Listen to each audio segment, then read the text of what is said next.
Nah, sebelum saya masuk dalam khotbah, saya ingin memberikan sedikit saya ingin kembali sedikit bicara sedikit tentang the pursuit of money yang terjadi minggu lalu ya saudara ya.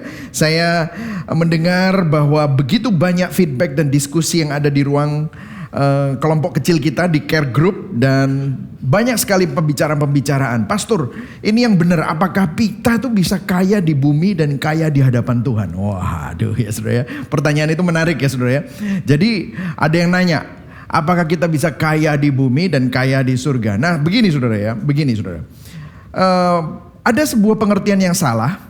Ini adalah pengertian yang salah, dan kalau saudara ikut APS, saudara ini akan menjadi refresher. Tapi kalau saudara belum ikut APS, ini adalah salah satu kelas yang kita bicarakan, ini menjadi teaser ya, refresher and teaser. Nah, pengertian yang salah bahwa kita berpikir bahwa kalau kita nggak punya duit, itu kita ada di bawah kutuk, kekurangan uang. Atau kita banyak duit, itu artinya berkat. Nah ini salah saudara. Karena kita bisa melihat bahwa begitu banyak orang kaya hidup di bawah kutuk. Mereka tidak bisa menikmati kekayaannya. Mereka bahkan tidak bisa tidur. Mereka banyak sekali mengalami kehancuran keluarga, relasi dan yang lain-lain, stres. Padahal banyak duitnya. Ada juga banyak orang yang gak punya duit, tetap aja hidup di bawah kutuk karena mereka terobsesi. Makanya dia nyolong, makanya dia melakukan banyak hal-hal yang mereka lakukan. Jadi begini saudara, kalau segala sesuatu diukur oleh uang, justru kita hidup di bawah kutuk dosa karena seluruh hidup kita diukur oleh uang. Halo? Jadi we have to be careful mengukur segala sesuatu dengan uang. Nah, pengertian yang benar itu adalah kutuk mati terpisah dari Tuhan. Kita musuh Allah. Nah, saudara tahu, kalau uang itu adalah solusi yang Tuhan berikan, maka sebenarnya dia bisa mengirim bankir. Dia mengirim uang kepada saudara. Tetapi dia mengirimkan juru selamat karena ada sebuah problem yang tidak bisa dipecahkan oleh apapun di dalam dunia ini, yaitu masalah dosa. Kutuk adalah hidup mati dalam dosa, terpisah dari Tuhan karena dosa. Tetapi berkat yang sesungguhnya adalah kita hidup di dalam Tuhan karena karya Kristus yang menyelamatkan kita.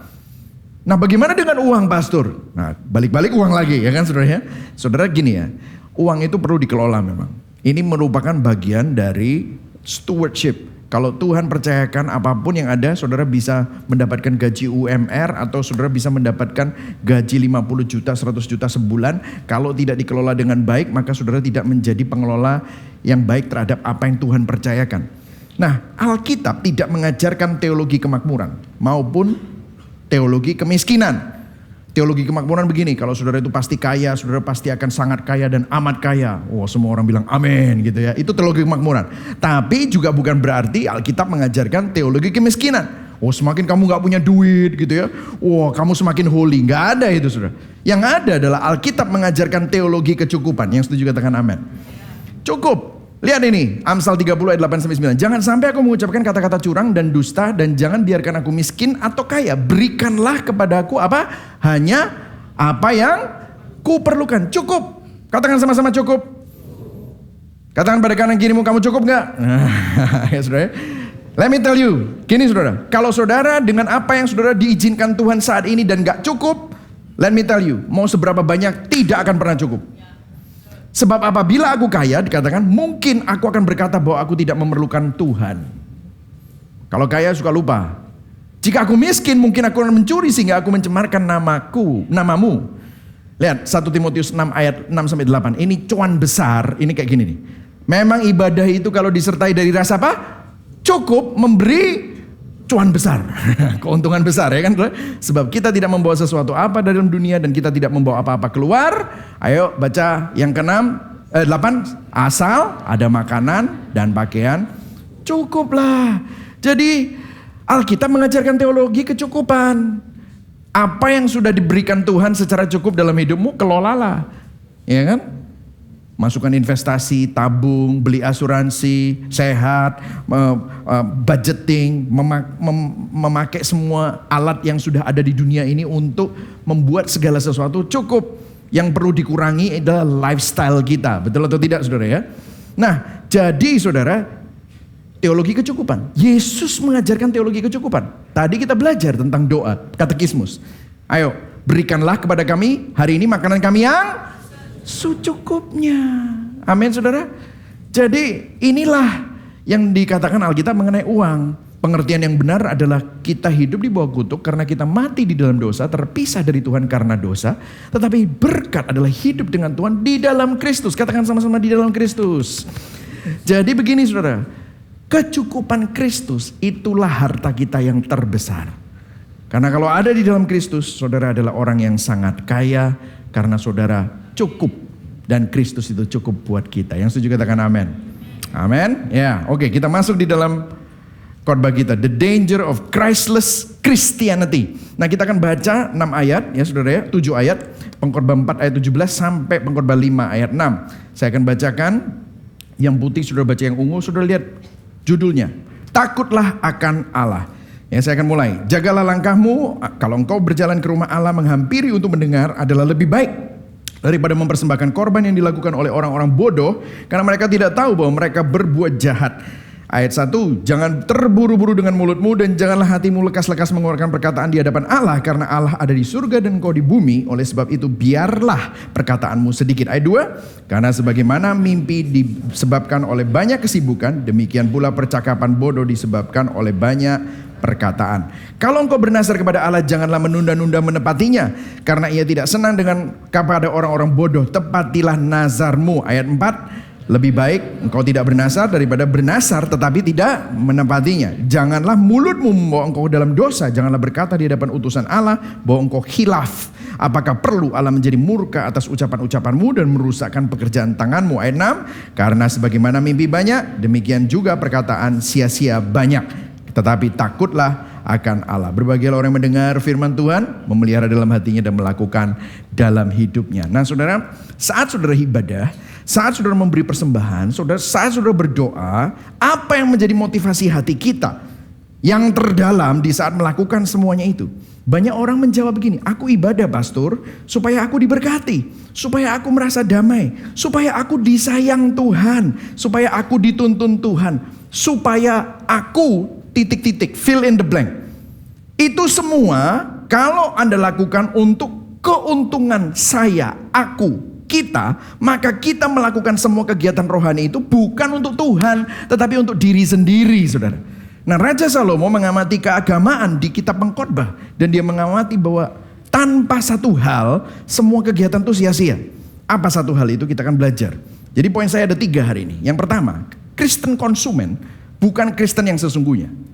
Yang kedua, kegiatan dan ritual agamawi tidak menyenangkan dan berkenan di hadapan Tuhan.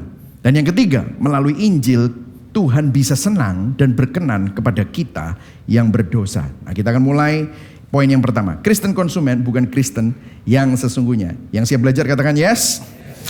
Nah, beberapa tahun lalu saya pernah mendengar sebuah klip video yang beredar di sosial media mengenai seseorang yang bernama Victoria Austin, yaitu istri dari Joel Austin, yang berkata begini. Ini statement yang sangat berbahaya dan sangat menyesatkan. Dia bilang begini, when you obey God, when we obey God, we are not doing it for God. We're doing it for ourselves because God takes pleasure when we're happy. When you come to church, when you worship Him, you're not doing it for God. You're doing it for yourself. Saya terjemahkan, ketika kita mentaati Tuhan, kita tidak melakukannya untuk Tuhan. Kita melakukannya untuk diri kita sendiri karena Tuhan senang ketika kita bahagia. Ketika Anda datang ke gereja, ketika Anda menyembah Dia, sebenarnya Anda tidak melakukannya untuk Tuhan, Anda melakukannya untuk diri Anda sendiri. Nah, saudara dengarkan, ini statement adalah statement yang sangat berbahaya dan menyesatkan, karena saat kita menganut paham ini, kita sudah menyimpang dari esensi kekristenan yang sesungguhnya. Tanpa kita sadari, kita tercemari oleh filosofi dunia dan menganut versi kekristenan yang berpusat pada diri sendiri dan tidak berpusat kepada Tuhan. Dan yang menyedihkan, saudara, yang menyedihkan, buku-buku renungan Kristen yang dijual di Barat, bahkan di Indonesia, penuh dengan tips tentang bagaimana menjadi orang yang lebih baik, bagaimana menjadi orang yang diberkati. Namun sedikit buku yang membahas tentang Kristus dan karya salibnya yang sudah memecahkan masalah dosa. Sedikit yang membicarakan tentang bagaimana hidup bagi kemuliaan Tuhan yang transenden. Banyak sekali pelajaran pendalaman Alkitab yang mengajarkan seolah-olah kita adalah tokoh utamanya. Itulah sebabnya kita disuruh berani seperti Daud, kuat dalam doa seperti Daniel, menjadi ayah yang lebih baik daripada Imam Eli. Bahkan khotbah tidak lagi membahas tentang Tuhan, lebih banyak membahas tentang 5 cara untuk menjadi suami yang baik, 6 cara untuk mengelola keuangan supaya hidup sukses, 3 tips untuk menuju kehidupan seks yang memuaskan dalam pernikahan. Sehingga apa yang terjadi? Gereja menjadi ajang bisnis yang hanya mengikuti keinginan pasar, konsumer. Dampaknya banyak gereja, acaranya, programnya tidak lagi berfokus kepada memuridkan, tidak lagi berfokus pada melakukan amanat agung, berfokus pada keinginan, kenyamanan, kesukaan jemaat konsumernya yang selalu ingin dihibur dan di-entertain. Dan pertanyaan-pertanyaan orang yang datang ke gereja sekarang, apakah saya suka sama pengkhotbahnya? Cantik gak? Ganteng gak? Lucu gak khotbahnya? Praktis gak untuk hidup saya? Suka gak aku sama lagunya? Oh lagunya gak seneng, di sini nih lagunya gak kenal aku.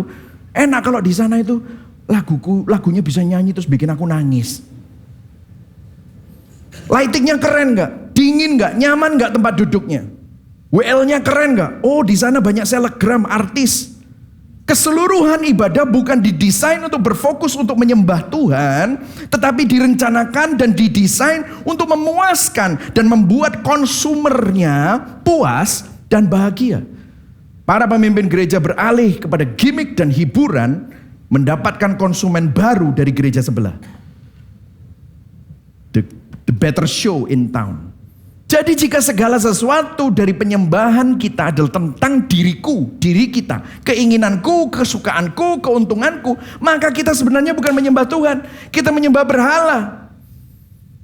Banyak sekali kekristenan modern terlihat seperti itu. Tuhan bukan lagi raja, Tuhan yang berdaulat, tapi Tuhan menjadi apa? Asisten pribadi, life coach, konsultan keuangan, biro jodoh, dan jin dijadikan satu. Untuk apa? Kepentinganku. Untuk aku dapat sesuatu. Kita melihat Tuhan sebagai alat untuk mencapai tujuan dan bukan tujuan di dalam dirinya sendiri. Kita menggunakan Tuhan untuk mendapatkan apa yang kita inginkan. Saudara, banyak orang ke gereja, rajin persembahan, belajar Alkitab, ikutan small group dengan harapan bahwa Tuhan menyembuhkan penyakitnya. Tuhan memperbaiki ekonominya, membuat mereka mengalami lebih banyak berkat. Itu bukan kekristenan, saudara. Saudara pernah dengar Cats and Dogs Theology? Ini ditulis oleh Bob Shorgen. Dia bilang begini, Cats and Dogs ya. Perbedaan kalau saudara punya cat lover atau dog lover ini langsung. Seorang anjing berkata, kamu pelihara aku, beri aku makan, lindungi aku, sayangi aku, kamu pasti Tuhan. Seorang kucing berkata, ini kurang ajar. Kamu pelihara aku, beri makan aku, lindungi aku, dan sayangi aku pasti Tuhan. Gitu. Ya kan? Dua-duanya salah. Kenapa? Karena kamu hanya melihat Tuhan sebagai Tuhan yang memelihara aku, makan aku, lindungi aku, dan sayangi aku. Tuhan kau baik sambil nangis-nangis karena engkau kasih aku rumah. Gitu. Bagaimana dengan dosamu yang tidak bisa membawa kamu ke surga? Bagaimana dengan kehidupanmu yang penuh dengan kutuk karena kamu ada di bawah kutuk Adam? Saudara, kita selalu mikirnya hal-hal yang pelihara aku, makan apa, lindungi sandang, pangan, papan. Udah gitu aja. Dan itu kita gunakan Tuhan untuk mendapatkan apa yang kita mau. Ini Cats and Dogs Theology. Dan ini bukan kekristenan. Saya bertemu dengan orang yang bertahun-tahun yang lalu mengalami krisis iman. Dia bilang dia mau meninggalkan Tuhan. Dia umurnya 40-an. Dia dulu dibesarkan dari keluarga Kristen, tapi sempat remaja, waktu masa mudanya umur 20-an dia lari dari Tuhan. Umur 30 kembali kepada Tuhan, mulai bertobat, quote unquote bertobat ya, melayani Tuhan, sibuk dan benar-benar mau menyenangkan hati Tuhan lah katanya gitu. Tapi setelah dia bertahun-tahun melayani Tuhan, dia belum nikah-nikah. Dia berusaha untuk menjalin hubungan, tapi akhirnya gagal terus. Akhirnya dia umur 40-an dia bilang, percuma lah Tuhan. Aku melayani Tuhan tidak ada gunanya, buktinya sampai sekarang aku belum dapat jodoh. Loh, apa hubungannya dapat jodoh sama melayani Tuhan? Orang seperti ini tidak menginginkan Tuhan, dia menginginkan apa yang Tuhan bisa berikan kepada dia. Agama telah menjadi sarana, kekristenan adalah sarana untuk menggunakan Tuhan untuk mendapatkan apa yang kita inginkan. Dengar saudara, kalau saudara kecewa sama Tuhan, artinya saudara kecewa sama Tuhan yang Tuhan saudara buat sendiri. Kalau saudara kecewa sama Tuhan karena saudara tidak mendapatkan apa yang saudara mau, artinya saudara sedang membuat Tuhan versi saudara sendiri. Nah, Salomo menyingkapkan bahwa agama semacam itu tidak menyembah Tuhan yang sesungguhnya. Itu adalah kesia-siaan. Raja Salomo mengobservasi agama di kitab Pengkhotbah. Nah, kita masuk ke dalam poin yang kedua. Kegiatan dan ritual agamawi tidak menyenangkan dan berkenan di hadapan Tuhan. Nah, kegiatan ritual yang apa saja dan apa kesamaan implikasinya kepada hidup kita di zaman modern ini. Nah, Pengkhotbah 4 ayat 17 bicara apa? Jagalah langkahmu kalau engkau berjalan ke rumah Tuhan. Ngapain mereka ke rumah Tuhan? Menghampiri untuk mendengar adalah lebih baik daripada mempersembahkan korban yang dilakukan oleh orang-orang bodoh. Nah, Raja Salomo menyoroti orang-orang yang mempersembahkan korban seperti orang bodoh. Orang ngasih persembahan tetapi kehilangan makna dan esensi kenapa mereka ngasih persembahan. Bahkan dia bilang apa? Mereka berbuat jahat. Nah, saudara perlu tahu ya, di perjanjian lama itu ada aturan-aturan khusus untuk masuk ke bait Allah. Serta dicantumkan di kitab imamat. Ada begitu banyak korban, ada 5 korban. Ya, macam-macam, saya nggak mau masuk ke situ. Tetapi gini, ada upacara-upacara yang harus dilakukan. Semua protokol dan upacara persembahan kepada Tuhan yang diatur oleh hukum Taurat. Ini menunjukkan apa? Bagaimana dosa menyebabkan ada keterpisahan antara Tuhan yang mulia, Tuhan yang kudus dengan manusia yang berdosa. Jadi tujuan protokol dan upacara persembahan itu untuk menunjukkan, ini loh kamu orang berdosa, Tuhan itu Tuhan kudus, makanya kamu kalau menghadap Tuhan dan Tuhan kalau mau datang sama kamu, itu harus ada sebuah upacara untuk menghilangkan dosa. Makanya kalau saudara pergi ke bait Allah ada pelataran, ada mezbah, baru masuk ruang kudus.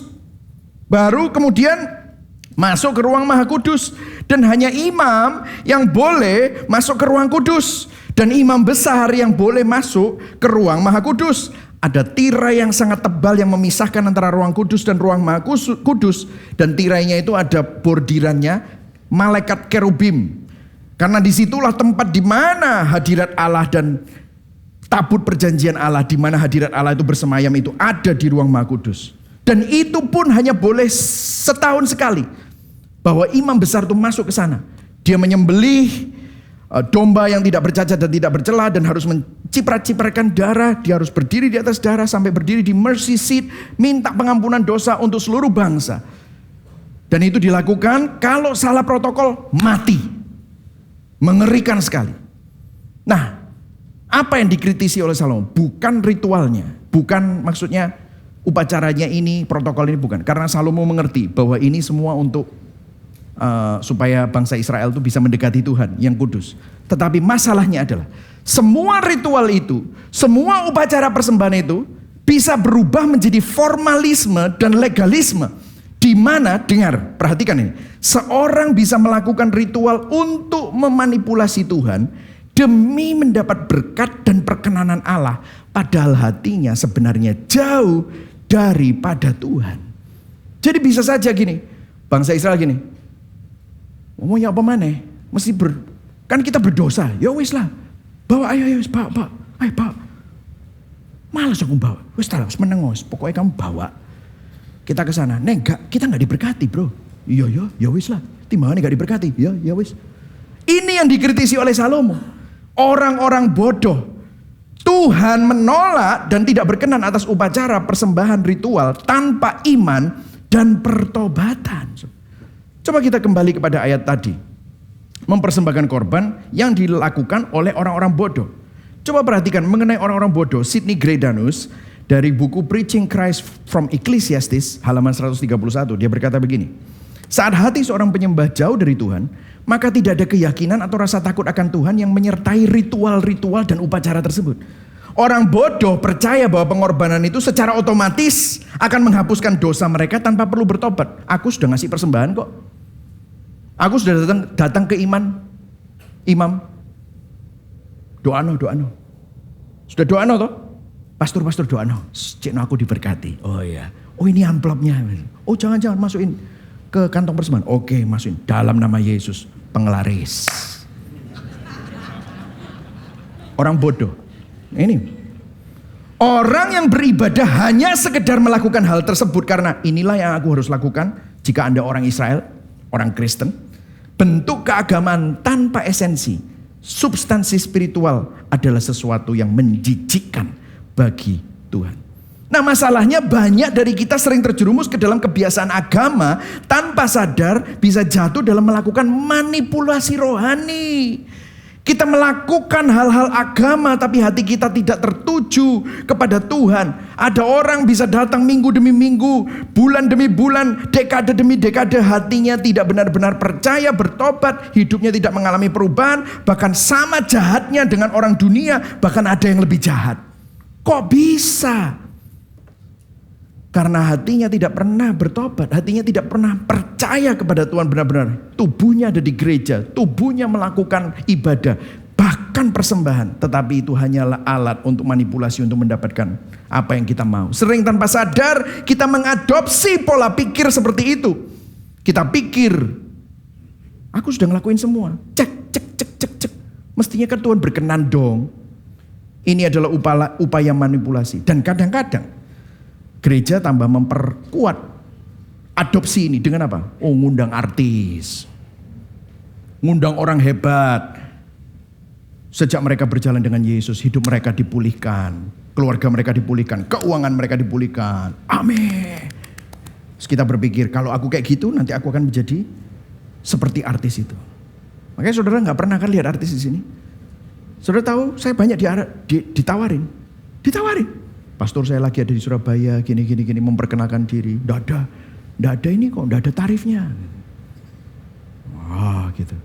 Oh saya bilang ini sudah fully book. Tahun depan gimana? Loh tawarin loh. Tetapi itu adalah gimmick. Akhirnya apa? Jemaat lihat berdasarkan kesaksian, mereka membuat doktrin berdasarkan kesaksian itu. Ini adalah sebuah bentuk sihir, paganisme. Apa bedanya sama pergi ke Gunung Kawi, saudara? Saudara, saat Tuhan hanyalah menjadi sarana dan alat untuk mendapatkan apa yang kita mau. Ini bukan kekristenan, ini bukan Injil yang otentik, ini perdukunan, ini paganisme, ini penyembahan berhala. 1 Samuel 15 ayat 22 bilang begini, apakah Tuhan itu berkenan kepada korban bakaran dan korban sembelihan sama seperti mendengarkan suara Tuhan? Sesungguhnya, ayo baca sama-sama yang ungu. 1, 2, 3. Sesungguhnya mendengarkan lebih baik pada korban sembelihan, memperhatikan lebih baik daripada lemak domba-domba jantan. Saudara tahu mendengarkan di sini adalah mendengarkan sampai berubah hidupnya sehingga kamu melakukan firman Tuhan. Itu bahasa Ibraninya. N.T. Wright berkata begini, kamu akan menjadi seperti apa yang kamu sembah. You will become what you worship. Saat Anda menatap dengan kagum dan heran akan sesuatu oleh seseorang, Anda mulai mengambil karakter dari objek pemujaan Anda. Nah, kalau Anda kagumnya sama orang yang kaya, orang yang diberkati Tuhan secara materi, Anda bukan kagum sama Tuhannya, Anda kagum sama kekayaannya. Lama-lama apa yang terjadi? Ya Anda akan mau seperti itu, Anda akan hanya gunakan Tuhan untuk menyembah mamon. Halo?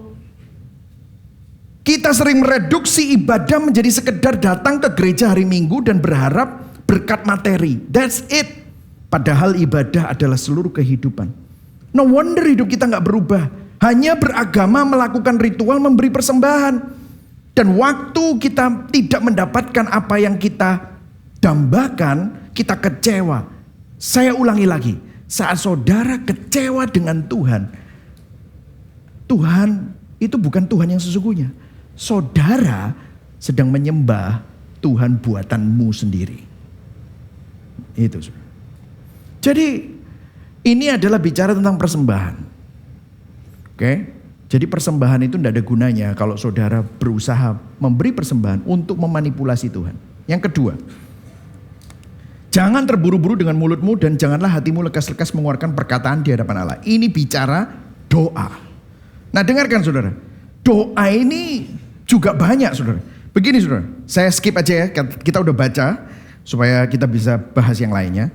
Di 2B, jadi maksudnya poin saya 2B, karena yang pertama Tuhan menolak persembahan yang tanpa iman dan pertobatan. Ini tentang doa, Tuhan menolak doa kita saat itu menjadi ritual yang berupaya untuk memanipulasi Tuhan. Kok bisa pastor memanipulasi Tuhan? Yang Salomo kritisi adalah begini. Doanya panjang-panjang, dibuat formal. Ya, banyak orang mengira bahwa hanya dengan menggunakan kata-kata tertentu, doa sepakat, klaim-klaim tertentu, keformalan atau keintiman. Keformalan, ya Tuhan Allah Bapa di surga, Allah Tritunggal, Allah Bapa, Allah Anak dan Allah Roh Kudus. Kami datang kepadamu. Rohani banget, Tuhan pasti dengar khotbahnya dia. Gitu. Siapa bilang? Tapi ada yang begini. Daddy Jesus. Wah, Papa Yesus. By the way, ini udah salah teologi ya saudara ya. Yesus itu bukan Bapak ya saudara ya. Daddy Jesus, tidak ada. Yesus itu bukan Bapak. Allah Bapa, Putra dan Roh Kudus. Jadi kalau ngomong Bapa di surga, doanya dibantu oleh Roh Kudus, doanya dalam nama Yesus. Itu Allah Tritunggal. Itu semuanya terlibat dalam doa saudara. Luar biasa. Saudara mau memperagakan Allah Tritunggal, berdoa memang. Kepada Bapa dalam nama Yesus dibantu oleh Roh Kudus. Ini luar biasa saudara. Jadi doktrin doa ini luar biasa. Tapi sama orang-orang dibuat untuk apa? Supaya Tuhan mendengar dan mengabulkan doa mereka. Jadi orang tersebut berpikir dengan cara mereka berdoa, apa yang mereka doakan, berapa banyak kata, semakin kata-kata formal atau semakin kata-kata yang intim atau kata-kata yang melas, seakan-akan Tuhan tolong, Tuhan harus nangis-nangis, Tuhan gitu saudara, sampai getar-getar. Saudara, itu dikritisi oleh Salomo. Dengar saudara, apa yang Anda katakan atau bagaimana Anda mengatakan bukan masalahnya. Masalahnya ada di hati. Hati saudara ini loh. Seringkali kita menganggap Bapak di surga itu seperti orang tua yang kita manipulasi. Oh tunggu papa moodnya enak. Terus habis itu kita kasih makan yang dia suka. Habis itu kita ngomong baik-baik. Semuanya ngomong diatur. Nanti kan papa mengabulkan permintaan kita. Loh itu kan papamu. Bukan Bapak di surga. Saudara, di Matius Yesus mengajarkan caranya berdoa. Lihat ayat 7 baca sama-sama ya. 1, 2, 3. Lagi pula dalam doamu itu janganlah kamu bertele-tele seperti kebiasaan orang yang tidak mengenal Allah. Ayo semuanya baca. Mereka menyangka bahwa karena banyaknya kata-kata doanya akan dikabulkan. Lihat ayat 8. Jadi janganlah kamu seperti mereka. Karena apa? Bapamu mengetahui apa yang kamu perlukan sebelum kamu minta kepadanya. Wah luar biasa saudara. Jadi gini loh saudara, jawaban atas doa kita tidak tergantung dari apa yang kita ucapkan, melainkan dari kebaikan Tuhan, anugerah Tuhan, rencana Tuhan, dan kedaulatan Tuhan atas hidup kita. Yang setuju katakan amin. Nah pertanyaannya kan begini, loh kalau sudah tahu semua ngapain kita berdoa? Loh itu kan gitu kan selalu gitu ya. Oke saya akan jawab tapi sebentar, saya mau kasih saudara sebuah quote yang masih ngomong begini, loh doa kita itu kan bisa mengubah rencana Tuhan atau mengubah pikiran Tuhan. Tremper Longman, seorang penulis dari The Book of Ecclesiastes, komentarinya, dia bilang, Anda hidup di dunia fantasi jika Anda berpikir banyak perkataan Anda di dalam doa akan mempengaruhi dan mengubah kedaulatan Tuhan. Kembali ke pertanyaan saya tadi. Kalau doa tidak bisa mengubah Tuhan, kalau Tuhan berdaulat dan bahkan sudah tahu akan apa yang kita butuhkan, lah ngapain kita berdoa? Betul ya? Banyak yang ngomong gitu ya. Mungkin saudara punya pertanyaan. Ya saya udah nebak, makanya saya siapkan jawabannya. Pertanyaannya saya balik. Saya balik. Kalau Tuhan bukan Tuhan yang berdaulat dan Tuhan tidak berkuasa sehingga dia belum tahu apa yang kamu butuhkan, ngapain kamu berdoa sama Tuhan model kayak gitu? Kalau kamu berdoa sama Tuhan model kayak gitu dan dia nggak berdaulat, dia nggak bisa mengabulkan permintaanmu. Betul nggak? Kita ini mikir Tuhan tuh kayak presiden gitu loh, atau Tuhan tuh kayak cukong. Bukan. Ngapain kita berdoa sama Tuhan yang seperti itu? Justru karena kita tahu bahwa Tuhan berdaulat, justru karena kita tahu Tuhan itu ada kebijaksanaan dan berkuasa, maka kita bisa dengan confident berdoa kepada Tuhan bahwa Tuhan itu tahu yang terbaik buat kita. Yang setuju katakan amin. Sekarang saudara ngerti ya, doa itu bukan untuk ngubah Tuhan, bukan. Jadi apa yang terjadi waktu saudara berdoa? 3 hal. Mestinya saya pernah khotbah ini, boleh dicari di app, di YouTube, banyak. Tetapi ini 3 hanya ringkasan. Sebenarnya ada 5 atau 6 gitu. Tetapi ini yang paling penting-penting. Doa adalah bentuk ketergantungan kita dengan Tuhan. Manusia itu suka lupa sama Tuhan. Kalau saudara melakukan disiplin rohani untuk berdoa, itu bukan supaya saudara diberkati, bukan. Supaya saudara sadar kamu manusia yang tidak berdaya, terbatas. Kamu mau kontrol segala sesuatu, kamu gak bisa, kamu tidak bisa memegang kendali, kamu bukan Tuhan. Doa sama Tuhan, bersyukur sama Tuhan, minta tolong sama Tuhan untuk saudara ditenangkan, saudara mau bergantung sama Tuhan. Jadi doa adalah bentuk ketergantungan kita dengan Tuhan. Yang kedua, saudara punya permintaan, minta, gak apa-apa. Tetapi kita minta, Tuhan aku minta ini. Tuhan aku tolong, mohon ditolong dalam hal ini. Tapi Tuhan, selaraskan hatiku sama hatimu. Kadang-kadang hatiku ini penuh dengan dosa sehingga mungkin yang aku minta ini berdasarkan keserakahan. Berdasarkan aku ingin diterima. Misalnya ya saudara. Saudara berdoa untuk supaya saudara mendapatkan sebuah terobosan untuk mendapatkan sebuah proyek gitu. Tapi saudara bilang nanti kalau aku dapat proyek aku tak nyumbang pembangunan Gibeon. Wah gitu saudara ya. Wah amin gitu. Saudara pikir gitu. Tapi dalam hati. Ya memang kamu nyumbang nanti. Tapi habis itu. Kamu kan beli ini. Seorang apa? Nganggap kamu hebat. Itu kan motivasimu sebenarnya kan. Berarti kamu sebenarnya tidak menyembah Tuhan. Kamu ingin dianggap hebat. Kamu menyembah apa? Penerimaan manusia. Nah, Anda minta. Tapi Anda minta sama Tuhan. Tapi saudara minta. Selaraskan hatiku dengan hatimu. Apa yang terjadi? Saudara doa seminggu. Terus sambil doa kan saudara bukan doa kayak aji-aji ya. Amin, dalam nama Yesus amin gitu. Tapi saudara mulai mikir, yang aku minta itu selaras gak ya sama hati Tuhan? Di situ, tiba-tiba nanti akan Roh Kudus ngomong. Nanti saudara baca renungan, dengar dikalibrasi. Saudara dengar khotbah seperti ini, dikalibrasi. Iya, aku minta itu tuh serakah. Aku minta itu karena aku pengen cepet kaya. Duh Tuhan ampuni aku. Doamu tiba-tiba berubah. Tuhan, aku dapat proyek itu atau tidak, ataupun aku dapat proyek kecil, terserah Tuhan. Tapi aku tahu Engkau adalah Bapa yang baik. Tiba-tiba doa nomor 3, doa bukanlah untuk kehendak kita, melainkan untuk kehendak Tuhan, kehendakmu Tuhan yang jadi. Nah, saudara tahu melalui doa hatimu diubah. Saudara bergantung sama Tuhan, saudara bersyukur. Tuhan aku bersyukur apapun yang sudah kau berikan ke dalam hidupku, aku mengucap syukur, ini yang terbaik. Melalui doa saudara diubah. Ini adalah doa yang benar. Bukan doa untuk memanipulasi Tuhan. Yang setuju katakan amin. Apalagi yang ketiga. Ini bicara tentang nasar. Janji nasar. Nah gini ya saudara ya. Saya langsung tunjukkan salahnya di mana. Janji atau nasar memang banyak digunakan dalam perjanjian lama. Nasar itu seperti apa? Tuhan jika engkau melakukan ini maka kami bersumpah untuk melakukan itu.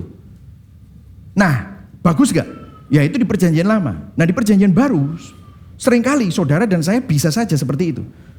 Saudara bilang, Tuhan kalau engkau izinkan aku untuk nikah sama dia. Wah kan aku, nanti kalau kita punya anak, adoy gitu ya. Kalau kita punya anak, anakku akan tak jadikan hamba Tuhan. Wah, tak serahkan untuk jadi hamba Tuhan gitu saudara. Atau saudara tidak punya anak, saudara bilang Tuhan kasih kami anak Tuhan, kami akan mendedikasikan anak ini bagimu. Wah gitu mulia banget ya. Banyak dari kita pun sering melakukan hal yang sama, membuat nasar atau janji kepada Tuhan jika Tuhan melakukan sesuatu hal yang kita inginkan. Nah masalahnya gini, jangan memanipulasi Tuhan dengan membuat janji atau nasar untuk mendesak Tuhan untuk mengabulkan permintaan tertentu. Bahkan ada yang bilang, Tuhan, kalau engkau memang Tuhan, wah, kayaknya Tuhan dibuat, aku bukan Tuhan, gitu saudara. Oh no, Michael Christian bilang, kalau engkau memang Tuhan, kurang ajar dia belum tahu aku ini siapa, gitu saudara. Buktikan, gitu ya. Apakah begitu? Tuhan gak insecure kayak kita. Gitu saudara, aku bukan Tuhan gitu. Enggak, saudara. Jangan memanipulasi Tuhan dengan membuat Nazar. Tuhan tetap Tuhan. Jadi gini, saudara. Masalahnya di mana kalau kita suka melakukan ini? Masalahnya begini. Masalah yang sering timbul pada Nazar adalah janji-janji yang sudah dibuat, yang dinazarkan, gagal ditepati. Saudara, berapa kali saya mau ngomong gini ya, jujur-jujuran. Berapa kali orang berdiri di depan altar, habis itu mau cerai. Aku janji di hadapan Tuhan, baik senang atau susah, kaya atau miskin, ya kan, sehat atau sakit, gak dikasih transferan 6 bulan, cerai. Kaya sama miskin tadi lu ngomongnya apa? Jadi saudara lihat ya, orang punya anak akhirnya, enggak punya anak. Oh Tuhan, aku akan dedikasikan anakku untuk jadi hamba Tuhan. Anaknya ke sekolah minggu, belajar doa, masuk ke kamar papa mamanya. Daddy hari ini belum doa. Daddy capek, doa sendiri ya. Dulu dedikasikan, ngajari doa, capek, lupa. Daddy kok hari ini gak ke gereja? Iya kan hari ini kita mau ke Jepang. Dibawa ke Jepang, bawa ke Singapura. Anaknya gak punya nilai Tuhan. Akhirnya apa? Teenager. Pastor, saya mau konseling anak saya, kenapa kok gak takut akan Tuhan? Plak gitu saudara. Ya gara-gara kamu gitu saudara. Halo. Saudara. Janji-janji tapi gak ditepati gitu saudara. Saudara, inilah yang terjadi di mana-mana. Ini yang Raja Salomo kritisi. Kenapa? Kenapa kamu itu ngelakuin ini semua? Ini semua percuma, sia-sia. Kenapa? Kamu janji ini, janji itu gak ditepati. Kalau krisisnya hilang, masalahnya sudah tidak ada, lupa. Jadi begini saudara, intinya kegiatan dan ritual agama yang mencoba memanipulasi Tuhan adalah apa? Kesia-siaan. Dengar saudara, disiplin rohani di dalam kekristenan bukan alat untuk tawar-menawar dengan Tuhan untuk mendapatkan apa yang kamu inginkan dalam hidup ini. Seharusnya bukan keinginan kita yang dikabulkan, namun justru kehendak Tuhan yang perlu terlaksana. Karena kebijaksanaan dan kedaulatan Tuhan melampaui keinginan kita yang terbatas. Yang setuju katakan amin. Jadi, poin yang ketiga. Melalui Injil Kristus Tuhan bisa senang dan berkenan kepada kita yang berdosa. Gimana Tuhan bisa senang dan berkenan kepada kita? Saudara, Pengkhotbah 5 ayat 6b ayat yang terakhir kita baca. Ayo baca sama-sama. 1, 2, 3. Tetapi takutlah akan Allah. Wow. Takutlah akan Allah. Yesus berkata di Matius 10 ayat 28. Ayo baca sama-sama.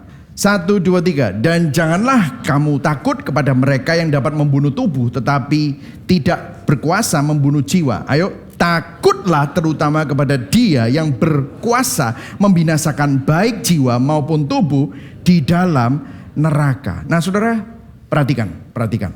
Takut akan Allah adalah konsep yang sering membuat kebingungan orang Kristen modern.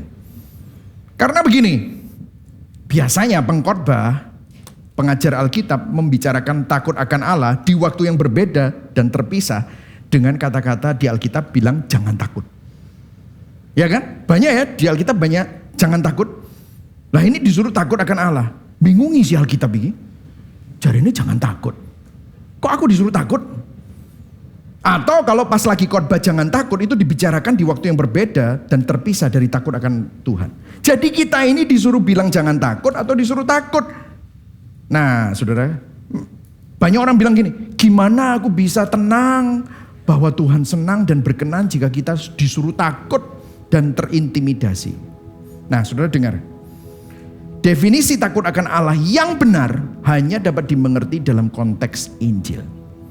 Sebenarnya setiap kali Alkitab berkata takut akan Allah, takut akan Tuhan, yang dimaksud adalah sembahlah Tuhan dengan benar. Sembahlah Tuhan dengan pengertian yang benar. Nah, let me explain. Kenapa kok manusia itu ada takut? Sebenarnya kata-kata takut itu karena kita orang berdosa. Ketakutan datang pertama kali karena dosa. Di Kejadian 3 ayat 10 sampai 11. Waktu Tuhan cari Adam, apa yang terjadi? Ia menjawab, ketika aku mendengar bahwa engkau ada di dalam taman ini. Ayo baca sama-sama yang ungu. 1, 2, 3. Aku menjadi takut. Karena apa? Aku telanjang. Sebab itu aku bersembunyi. Firman-Nya, siapa yang memberitahu kepadamu bahwa engkau telanjang?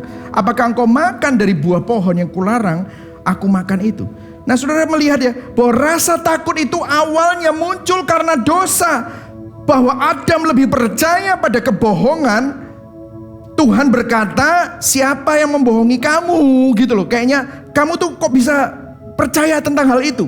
Waktu Adam gak percaya Tuhan, Adam percaya sama kebohongan dan makan buah itu, apa yang terjadi? Dia berdosa. Semestinya kan dia lebih percaya Tuhan, tapi dia lebih percaya sama kebohongan. Loh, lihat ini. Gara-gara tidak percaya Tuhan.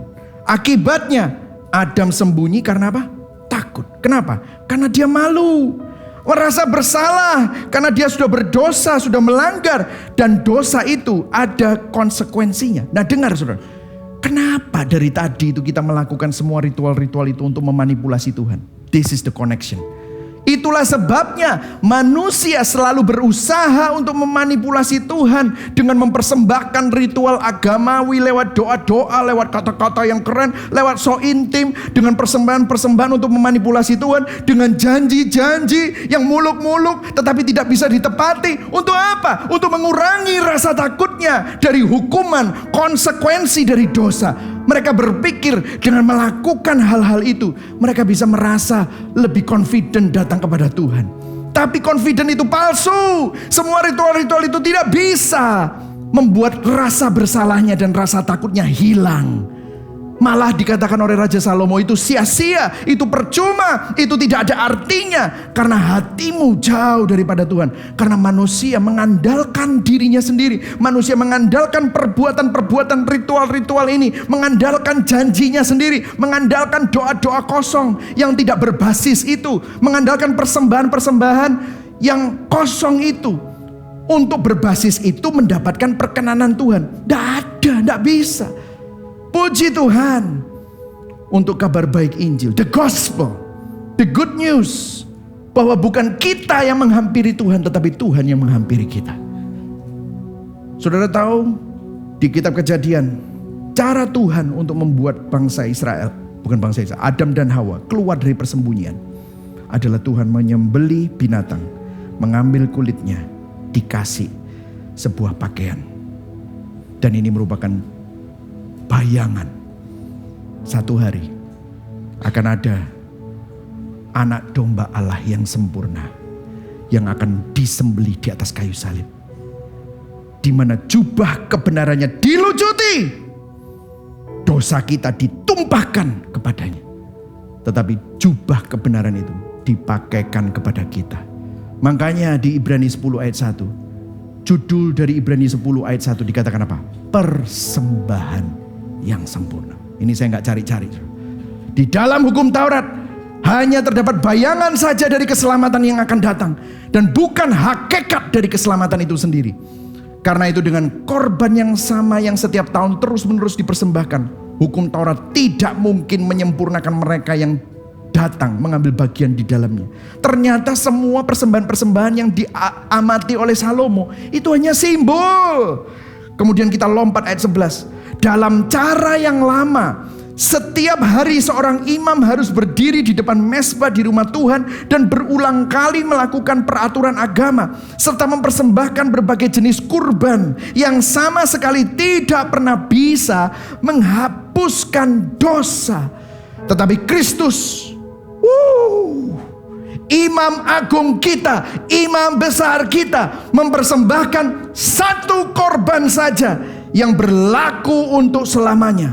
Lalu ia duduk di tempat yang paling terhormat di sisi Allah. Dengar, saat kita sering memberikan persembahan dan ritual yang tidak berguna dan sia-sia, Kristus menjadi imam besar kita yang sempurna. Tetapi dia bukan cuma hanya imam besar, sekaligus dia mengorbankan dirinya sebagai anak domba Allah yang tidak bercacat dan tidak bercela, menggantikan semua persembahan-persembahan kita yang sia-sia. Disalib untuk menjadi korban yang sempurna bagi kita. Kristus mensubstitusi semua persembahan saudara yang kosong. Saat kita sering menaikkan doa dan memanipulasi Tuhan dan mendesak Tuhan untuk memenuhi keinginan kita dengan doa-doa kosong kita. Saudara tahu apa yang Yesus lakukan? Di Taman Getsemani Kristus berdoa sendirian. Dia berpeluh darah, murid-muridnya diminta berjaga-jaga tidur. Dia sendirian.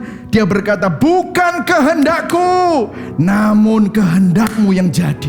Bukan aku yang keinginanku, tetapi keinginanmu Tuhan yang jadi. Itulah sebabnya di Ibrani 10 ayat 19 dikatakan, saudara-saudari, oleh karena darah Yesus kita boleh masuk ke pusat penyembahan yang maha kudus. Di mana itu? Di surga, itu ruang maha kudus. Coba baca sama-sama yang di garis bawah. 1, 2, 3. Tanpa rasa takut. Berikan tepuk tangan buat Tuhan. Tanpa rasa takut. Dengar ayat 20. Dahulu jalan masuk ke tempat itu tertutup bagi kita oleh tirai. Namun sekarang jalan baru sudah dibukakan oleh perantara kita, Yesus. Dan apa? Tubuhnya, saudara. Tubuhnya sendiri adalah pintu masuk bagi kita. Suatu pintu yang hidup. Melalui pengorbanannya saudara bisa lewat. Akulah pintu. Ayat 21. Karena imam agung kita memerintah atas seluruh umat. Ayat 22 baca sama-sama. Marilah kita senantiasa datang kepada Allah dengan bebas melalui doa kita masing-masing. Datanglah tanpa apa? Rasa takut, dengan hati yang sudah disempurnakan dan dengan percaya penuh kepadanya. Berikan tepuk tangan buat Tuhan. Wow, what a good news. Saudara gak usah pura-pura doa. Saudara bisa jujur. Tuhan, aku orang berdosa. Aku orang gagal. Hatiku bobrok, hatiku penuh dengan dosa. Tapi terima kasih. Engkau mengasihi orang berdosa seperti aku. Melalui tubuh, darah, kematian, kebangkitan, aku beroleh jalan masuk. Saudara gak perlu takut lagi berdoa. Saudara berdoa dengan hati yang disempurnakan. Kita bisa percaya penuh kepadanya. Mengenai janji dan nazar, kalau saudara perhatikan, saat kita sering mengucapkan janji atau nazar yang sering tidak dipenuhi dan ditepati, dengarkan, Allah Tritunggal memberi janji. Dia memelihara janjinya, menggenapi janjinya, dan memastikan janjinya tidak pernah gagal. Melalui apa? Allah Bapa, Allah Tritunggal, tiga pribadi bekerja sama. Allah Bapa merancangkan janji penebusannya. Yesus sang anak menggenapi janjinya. Dia berkata sudah selesai. Saudara bukan hanya menerima DP. Tidak tahukah kamu bahwa kamu sudah dibeli dan hargamu sudah lunas dibayar. Bukan DP terus saudara yang menjalankan cicilan. No. Lunas, katakan sama-sama, saya sudah lunas. Artinya it's done. Dan saudara tahu, Roh Kudus memastikan apa yang sudah dibayar oleh Yesus Kristus tidak bisa diganggu gugat oleh siapapun. Apa yang dilaksanakan oleh Yesus dan diselesaikan oleh Yesus di atas kayu salib tidak bisa dibatalkan oleh siapapun. Itulah sebabnya Roh Kudus mendampingi saudara supaya janji Tuhan tetap terlaksana, keselamatanmu tetap dipelihara sampai ajal menjemput kita, sampai Tuhan Yesus datang yang kedua kalinya. Sekali selamat, tetap selamat. Ibrani 10 ayat 23 berkata, marilah kita berpegang teguh pada keyakinan kita, yakni segala sesuatu yang kita harapkan dan akui. Baca sama-sama. Karena Allah setia untuk menepati semua janjinya. Dengarkan saudara, di dalam Kristus Tuhan senang dan berkenan kepada kita, bukan karena ibadahmu atau ketaatanmu, namun karena ketaatan Kristus yang sempurna. Sekarang saudara punya takut akan Tuhan seperti ini. Tuhan yang bisa melemparkan saudara ke neraka.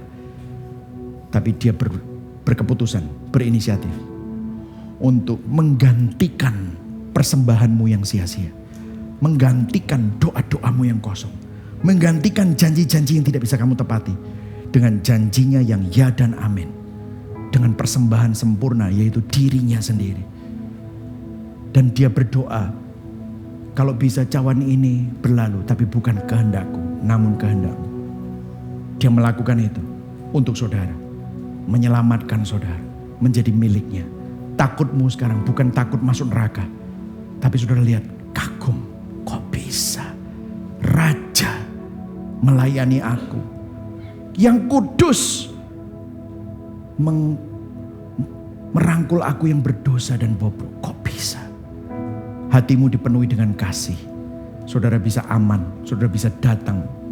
Rasa takut akan Allahmu berubah menjadi penyembahan. Itulah yang dimaksudkan oleh Raja Salomo. Timothy Keller berkata gini, religious people find God useful, Christians find God beautiful. Orang beragama melihat Tuhan hanya berguna. Orang Kristen yang sejati melihat Tuhan, betapa indahnya engkau. Saudara yang mana? Pertanyaan reflektif. Jadi saudara, motivasi kita saat beribadah, berdoa dan menyembah Tuhan, apakah Tuhan hanyalah sarana ataukah Tuhan tujuannya? Bagaimana hati kita saat kita berdoa? Untuk memanipulasi, mendesak Tuhan demi memenuhi keinginan kita? Atau kita minta Tuhan menyelaraskan hati kita dengan hatinya? Adakah kita mengucapkan janji dan nazar di hadapan Tuhan yang sering tidak kita tepati hanya untuk barter dengan Tuhan demi keegoisanmu? Minta sama Tuhan supaya Tuhan mengkalibrasi hatimu. Sudahkah Injil dan salibnya mengkalibrasi motivasi hati kita saat saudara beribadah, berdoa, melayani Tuhan? Bukan karena Tuhan itu berguna, namun karena Tuhan itu indah dan layak untuk disembah. Amin, saudara. Bertobat, saudara, menjadi Kristen konsumen yang melakukan ritual keagamawian untuk memanipulasi Tuhan. Bertobat dari berpusat pada diri sendiri. Mari sama-sama kita pandang Yesus dengan pandangan yang benar. Imam besar kita yang sempurna berkorban demi memberikan jalan masuk dan perkenanan Tuhan bagi kita. Mari sama-sama kita bangkit berdiri. Saudara diberkati hari ini. Amin. Karena Injil, penyembahan, doa dan pelayanan kita bukan tentang kita, tetapi semuanya tentang Tuhan dan bagi kemuliaan Tuhan. Amin. Persembahan dan doa kita kepada Tuhan bukanlah sarana untuk memanipulasi atau mendesak Tuhan, namun adalah respon dari kasih karunia Tuhan yang besar. Karena Injil, kita tidak berpijak pada janji manusia atau kemauan keras kita, melainkan kepada Tuhan yang setia untuk menggenapi janjinya. Berikan tepuk tangan buat Tuhan Yesus. Amin.